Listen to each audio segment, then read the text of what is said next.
नमस्कार, स्वागत करती हूं आप सभी का एनबी न्यूज पर। आप देख रहे हैं मध्य भारत बुलेटिन और आपके साथ मैं हूं अमीषा यादव। शुरू करते हैं खबरों का सिलसिला। मुख्यमंत्री मोहन यादव ने दीप प्रज्वलन के साथ रीवा में 5वीं रीजनल इंडस्ट्री कॉन्क्लेव का शुभारंभ किया। करीब 4000 उद्योगपति शिरकत करने पहुंचे। सीएम बड़े निवेशकों से 1 to 1 भी चर्चा करेंगे। सीएम ने कहा कि मध्य प्रदेश को समृद्ध बनाना हम सबका संकल्प, सरकार विकास के लिए कटिबद्ध है।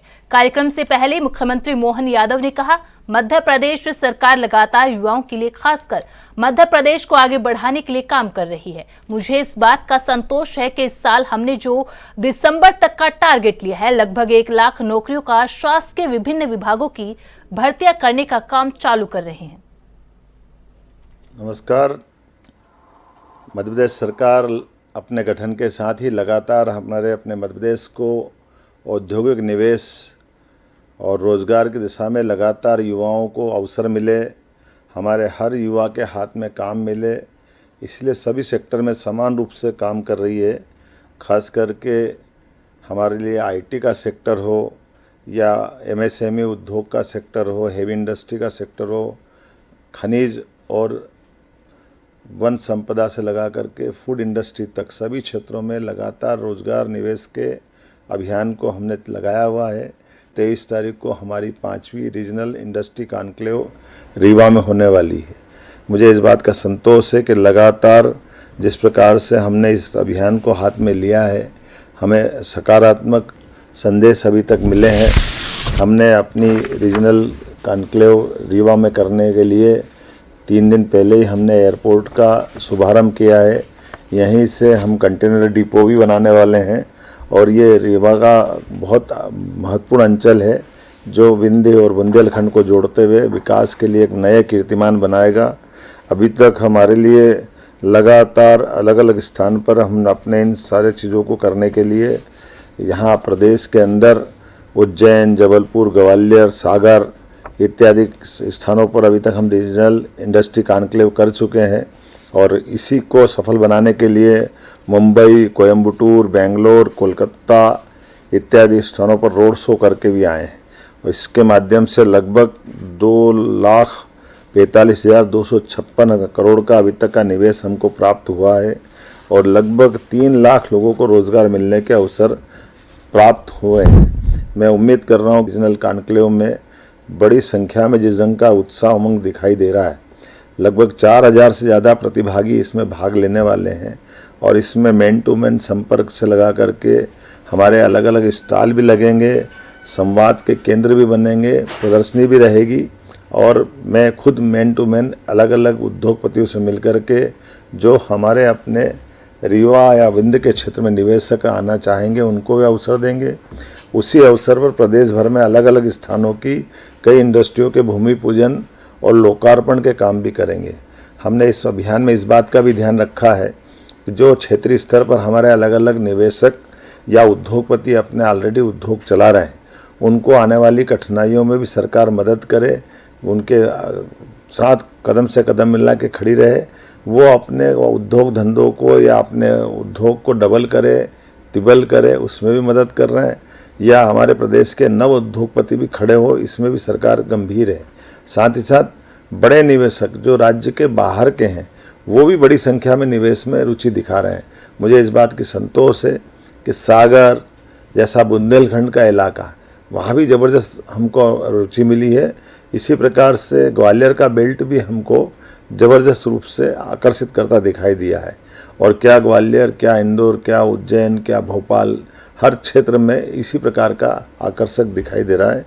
मुझे ध्यान में आ रहा है कि इस बैठक में हम सायंकाल हम उठेंगे तो अभी से हमको जो प्रस्ताव दिखाई दे रहे हैं वो बड़े पैमाने पर खास करके एग्रीकल्चर ग्रोथ रेट के भी हैं, माइनिंग के भी हैं, जिसके माध्यम से बड़े सीमेंट उद्योग भी हैं और अन्य अन्य प्रकार के उद्योग भी हैं।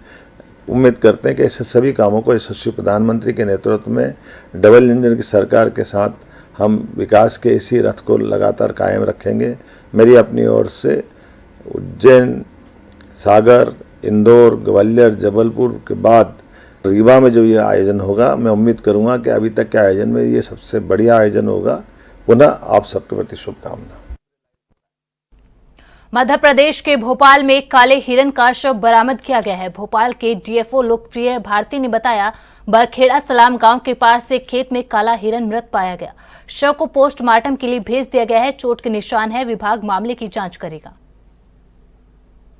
कृष्ण मृग जो बोलते हैं इसको, ब्लैक बक है ना, और ये जो है निजी भूमि पर बरखेड़ा सालम गांव के पास एक कृषक के खेत के पास मिला हुआ है। वन क्षेत्र नहीं था, वो निजी भूमि थी और सबका हमने अपने उसमें लेते हुए उसके पोस्टमार्टम के लिए उसे जिला चिकित्सालय भेजा है। सर, उसमें क्या बुलेट के निशान हैं? बुलेट का एग्जैक्ट अभी नहीं बता पाऊंगा मैं, पोस्टमार्टम की रिपोर्ट में एग्जैक्ट क्लियर हो जाएगा। चोटें हैं? चोट है, थोड़ी चोटें हैं उसके शरीर में, 2 से 3 घाव है।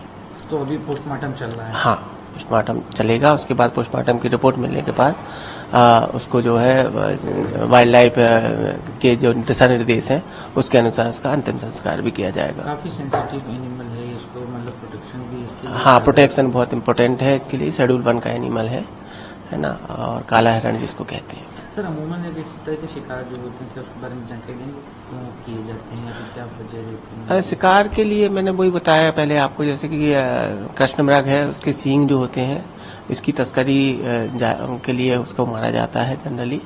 और इसके अलावा जो है गेम एनिमल के रूप में पहले इसको मारते थे। आजकल तो बहुत वाइल्ड लाइफ प्रोटेक्शन एक्ट के तहत इसको पूरी तरह से प्रतिबंधित है। तो ये जांच रिपोर्ट आपकी पोस्टमार्टम की कब तक आ जाएगी? ये अगर इंटरनल फॉरेंसिक में भेजेंगे तो फिर इसे लैब में भेजना पड़ेगा। इनिशियल प्राइमरी रिपोर्ट तो स्पष्ट आ जाएगी कल तक। ये शिकार का भी मामला हो सकता है कि इसको लेकर भी वन विभाग जांच कर रहा है? बिल्कुल बिल्कुल, इसको लेकर जांच करेगा ही। अगर वन विभाग का होगा तो उसके लिए हम लोग जांच प्रकरण तैयार करेंगे और न्यायालय में कोर्ट में पेश करेंगे। संज्ञान अपराध आता है तो हमारी एसटीएफ भी यहाँ जुड़ी हुई है, स्टेट टास्क फोर्स और हमारा वन मंडल का उड़न दस्ता, सारी चीजें सब मुखबिरी और सारी चीजों करते हुए उसको करें। अंबिकापुर शहर में एक बार फिर चोरी का मामला सामने आया है, जहां ज्ञात चोरों ने सोने घर का फायदा उठाते हुए 2.5 लाख रुपए नकदी समेत सोने के जेवरात पर हाथ साफ कर दिया। इधर घटना की जानकारी मिलते ही पुलिस मामले की जांच में जुट गई है। दरअसल पूरा मामला अंबिकापुर के कोतवाली थाना क्षेत्र का है, जहां थाना क्षेत्र के सतीपारा स्थित बेचन कॉलोनी में निवास करने वाले दिनेश केसरी का परिवार अपने पैतृक घर ओडिशा गया हुआ था, जहां से सोमवार की रात अंबिकापुर पहुंचने पर घर का दरवाजा अंदर से बंद मिला तो परिजनों की होश उड़ गई। जैसे तैसे घर के अंदर घुसने पर घर की अलमारी खुली हुई मिली और उसमें रखा 2.5 लाख रुपए नकदी समेत सोने के 2 लॉकेट गायब रहे, जिसके बाद परिजनों को घर में चोरी होने की शिकायत तत्काल कोतवाली थाने में दर्ज कराई।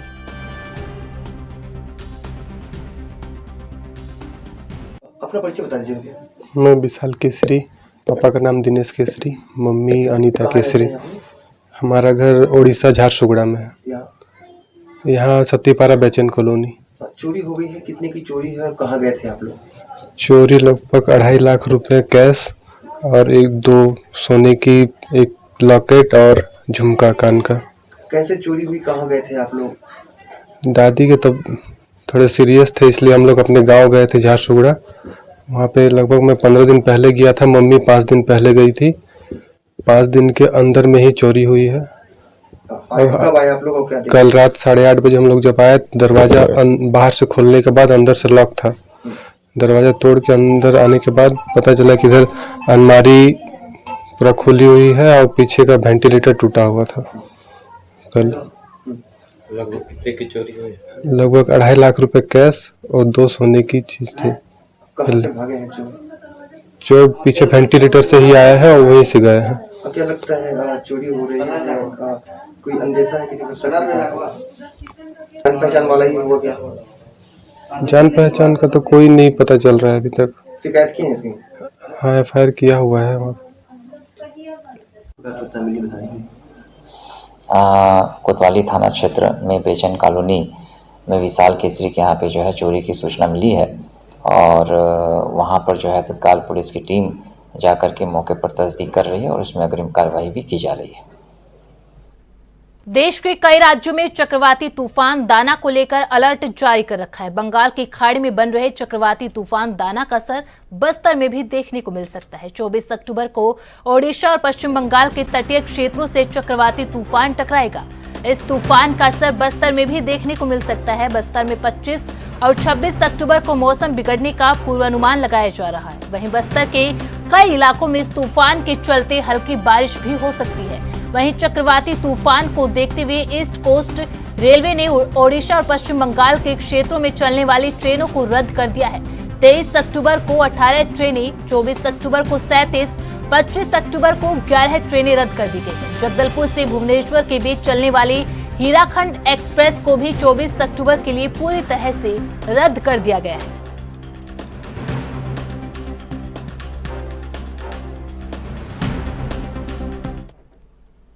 मध्य प्रदेश के देवास में कार में अवैध रूप से परिवहन हो रही शराब पुलिस ने जब्त की है। कुल 20 पेटी शराब जब्त की है। जब्त शराब की कीमत करीब 1.5 लाख रुपए बताई जा रही है। साथ ही जब्त कार की कीमत करीब 2 लाख रुपए है। पुलिस ने 2 आरोपियों को भी गिरफ्तार किया है। पुलिस आगे की कार्रवाई कर रही है।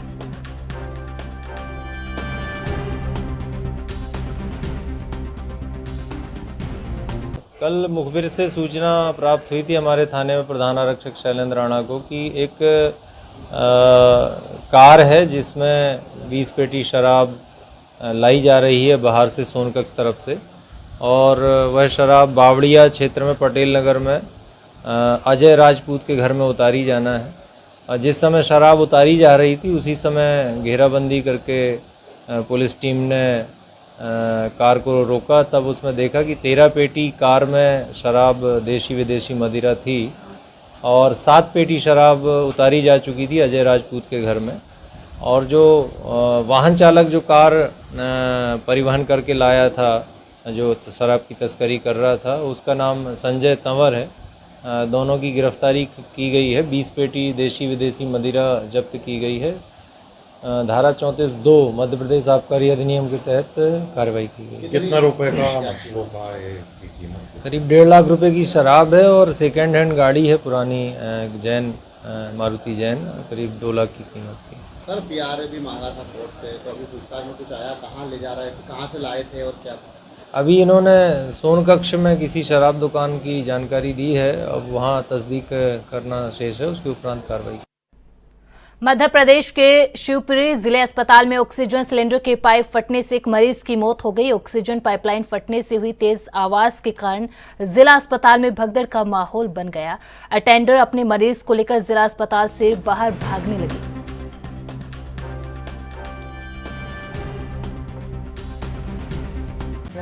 क्या नाम है आपका? आरिफ खान। जोर से। आरिफ खान।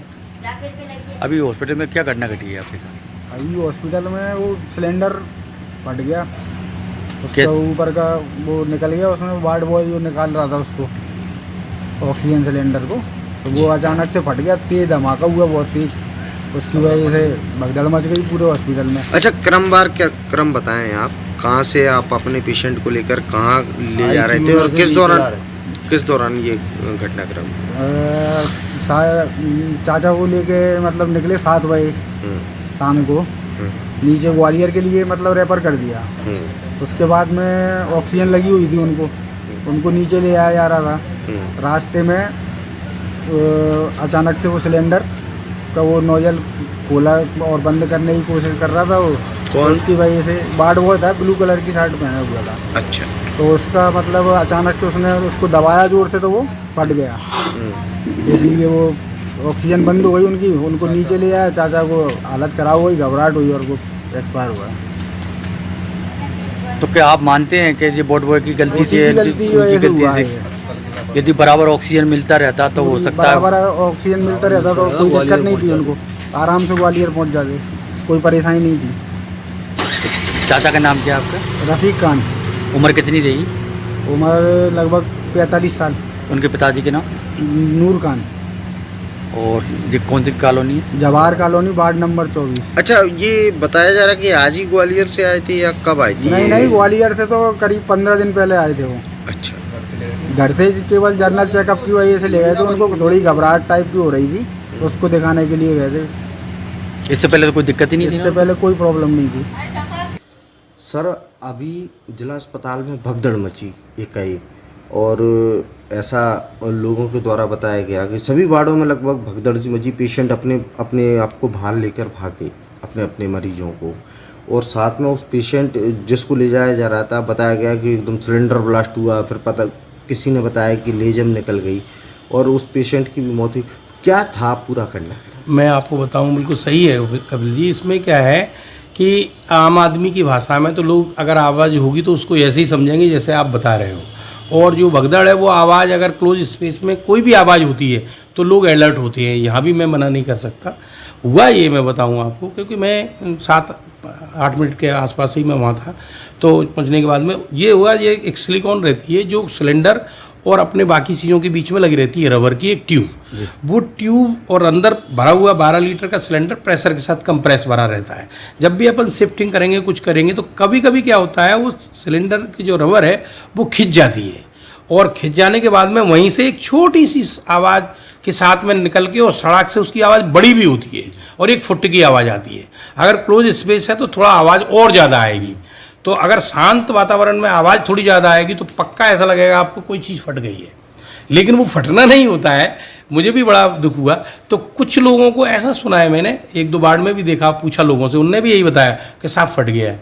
मैंने, भैया मैं भी तो देख रहा हूँ कि फटा तो कुछ है ही नहीं, तुम काहे को परेशान हो रहे हो।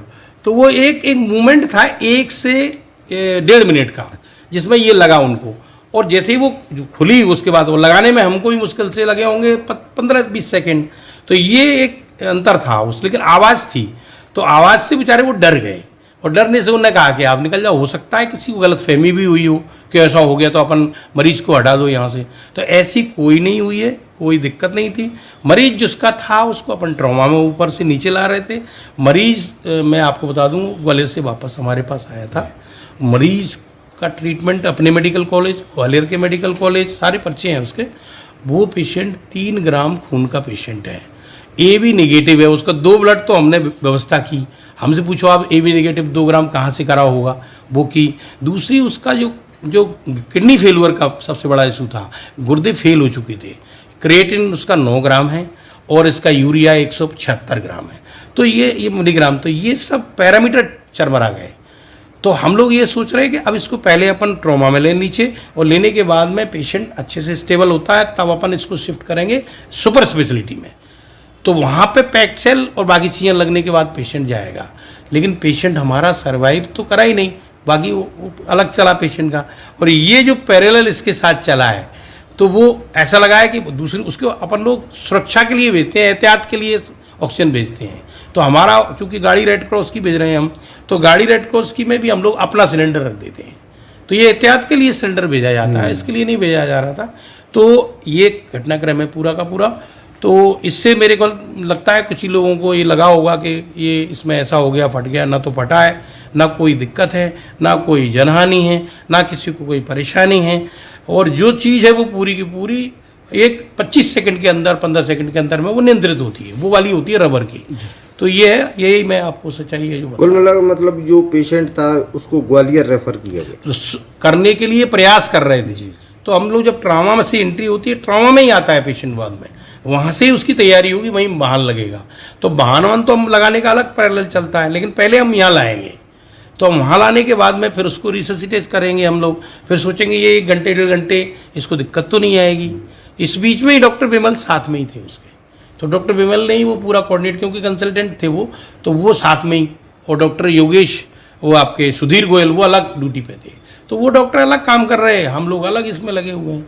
तो ये चीज़ है, इसलिए इसको कोई, मैं ये समझ सकता हूँ अपना तपड़ी थोड़ी सी मेडिकल वार्ड में ज़्यादा भीड़ रहती है, क्योंकि एक के साथ 5-5, 7-7 अटेंडर होते हैं। एक एबनॉर्मल साउंड डकाएगी तो हो सकता है लोग उससे विचलित हुए होंगे और आए होंगे बाहर। लेकिन मैंने भी लोगों को बोला, 2-1 नीचे जो घूम रहे थे, मैंने ऐसे कुछ दिक्कत नहीं है, तो आप क्यों परेशान है। छत्तीसगढ़ सरकार की सबसे महत्वपूर्ण योजनाओं में से एक योजना के तहत धान खरीदी जाती है, जिसमें छत्तीसगढ़ सरकार धान उपार्जन केंद्र के माध्यम से किसानों से धान खरीदती है। लेकिन धान उपार्जन केंद्र में फर्जीवाड़े का मामला सामने आया है। दरअसल मुंगेली जिले में 105 केंद्रों के माध्यम से धान खरीदी जाते हैं। इन्हीं में से एक गुरुवाइन डबरी का मामला है, जहां पर खरीदी प्रभारी रामदास बंजारे के द्वारा चालू सत्र में 55,972 क्विंटल में से जानबूझकर 2,595 क्विंटल धान की कीमत का गबन कर दिया गया, जिसके बाद पुलिस ने कार्रवाई करते हुए गिरफ्तार कर न्यायालय में पेश किया। जब हम लोगों की चूंकि अभी शुरू हुई है और जो हम लोगों को शासन का रिपोर्ट प्राप्त हुआ था संबंधित विभाग का, उस रिपोर्ट के आधार पर हम लोगों ने इस पर अभी एफआईआर दर्ज करके हम लोगों ने कुछ विवेचना करके गिरफ्तारी किया था। अभी इससे पूछताछ करने के बाद जो इनपुट्स हम लोगों को मिलेंगे और संबंधित विभाग के जो संबंधित विभाग से जो पर्सन है उन सबों से पूछताछ करने के बाद अगर इस विवेचना में इस घटना को कारित करने में अगर किसी व्यक्तियों के नाम आते हैं तो निश्चित रूप से उनके जुड़ते जाएंगे और उन पर भी कार्रवाई होगी। प्रभारी ने ये चूंकि विवेचना का पार्ट है, अभी चूंकि गिरफ्तारी हुई है, विवेचना जैसे जैसे आगे बढ़ती जाएगी, जो आपने इनपुट्स हम लोगों को बताए हैं इस बिंदुओं पर भी जांच होगी। देखिए, विवेचना एक बहुत बड़ी चीज़ होती है। विवेचना में संबंधित जितने इनपुट्स होते हैं उसके आधार पर आगे केस डायरी बनती है और आरोपी गिरफ्तार होते हैं। चूँकि कोई भी पर्सन उस पर्सन के खिलाफ यदि सबूत मिलेगा, चूँकि अब यह विवेचना के बाद संबंधित विभाग से हट के पुलिस के पास में आ गया है, तो पुलिस को आगे विवेचना में जैसे जैसे तथ्य प्राप्त होंगे उसी तथ्य के आधार पर गिरफ्तारियां भी होंगी, कार्रवाई भी होगी और इसमें चालान भी पेश होगा। कई कर्मचारियों के विरुद्ध एफआईआर दर्ज है इस विभाग में, उससे उनकी गिरफ्तारी